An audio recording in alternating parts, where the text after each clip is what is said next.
Bueno, 8 de la mañana con 35 minutos. Le platicaba hace un momento del fiscal de Veracruz, Jorge Winkler, que pues tiene muchos problemas. De entrada, las autoridades veracruzanas dicen que con él no puede haber justicia en el Estado. Y además lo acusan de estar protegiendo los intereses del exgobernador de Veracruz, Miguel Ángel Yunes, que hay que recordar que él fue el que lo nombró en ese cargo, lo impuso como fiscal.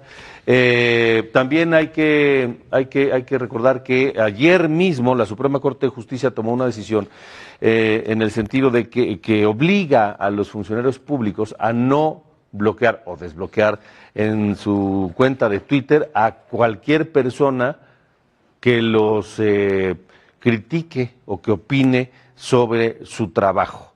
Es una decisión que tomó el la Suprema Corte luego de que Jorge Winkler bloqueara a un periodista que pues lo cuestionaba y lo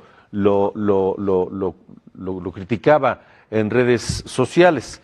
Y la Corte dijo, pues no, eso es coartar la libertad de expresión. Y yo me pregunto, si es coartar la libertad de expresión, pero mire, a lo mejor le preguntamos a un abogado constitucionalista, catedrático de la UNAM, el abogado Francisco Burgoa. Gracias por tomar la llamada y muy buenos días. Muy buenos días, Alejandro Cacho. Como siempre es un placer estar contigo en tu auditorio. ¿Qué opinas de esta decisión? Mira, a mí me parece excelente cómo la Suprema Corte ha ido avanzando en el tema de ir protegiendo derechos digitales.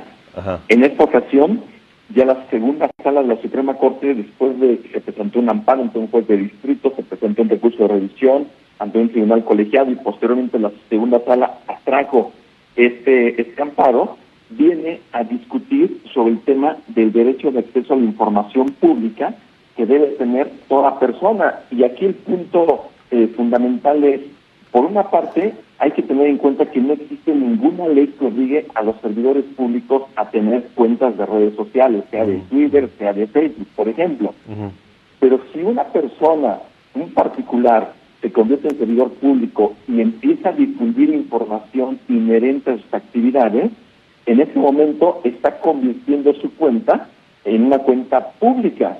Entonces está teniendo como parámetros temas que van a ser de difundir información de interés público, y de ahí que nosotros como particulares, tú como periodista y todas las personas vamos a seguir a distintas personas públicas, servidores públicos, para poder ir conociendo qué es lo que está sucediendo, qué es lo que están haciendo. En esta medida, nosotros estamos ejerciendo nuestro derecho de acceso a la información pública, y en el caso que nosotros emitamos una crítica que es totalmente legítima hacia un servidor público, si el servidor público no se aguanta una crítica, es cuando entonces él decide bloquear, pero ese bloqueo implica un acto de autoridad y por lo tanto se puede solicitar la protección de la justicia federal, sea ante un juez de distrito, como ya ha ocurrido en otros amparos, o que llegue hasta la Suprema Corte, para que se pueda conocer este tipo de asuntos. Entonces, la verdad es que a mí me parece muy bien que al paso de los años, las tecnologías de la información y de la comunicación nos permitan ir ejerciendo derechos, en este caso de acceso a la información pública, y por ejemplo, en el caso de la persona que solicitó el amparo, él también se le estaba restringiendo su libertad de expresión, porque al no tener información, él no podría estar expresándose en los términos que le permite la Constitución Federal en el artículo 6. Ahora, ¿qué pasa? Esto es en el caso de funcionarios públicos, pero ¿qué pasa en el caso de otras personas públicas que también tienen cuentas en redes sociales para sus asuntos públicos y que pues bloquean a quien quieren? ¿Por qué la diferencia?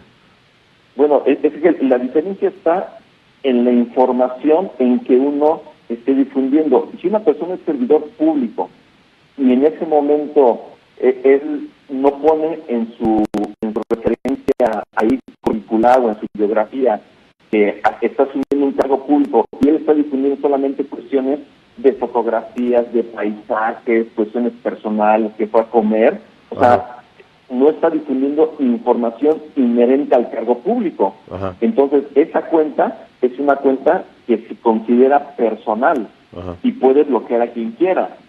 Pero si es una persona que está teniendo un sueldo proveniente del erario público y está bloqueando, entonces sí está cometiendo ahí un acto de autoridad. Y por ejemplo tenemos ahí a un diputado muy famoso, diputado federal del PT, que debe saber exactamente a quién me Fernández refiero. Noroña, sí.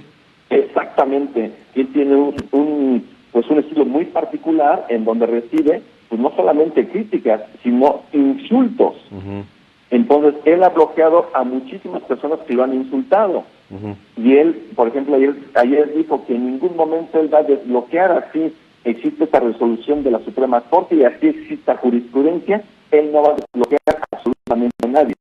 Bueno, veremos qué es lo que sucede y hasta dónde, y ahí generaría otro debate, Alejandro, hasta dónde una crítica constructiva no debe ser motivo de un bloqueo o hasta dónde una lluvia de insultos sí pueden ser motivo de que un servidor público esté bloqueando a las personas. Que finalmente, si hay una diferencia entre críticas y entre una serie de insultos. Sí, pues va a estar interesante sin lugar a dudas el tema.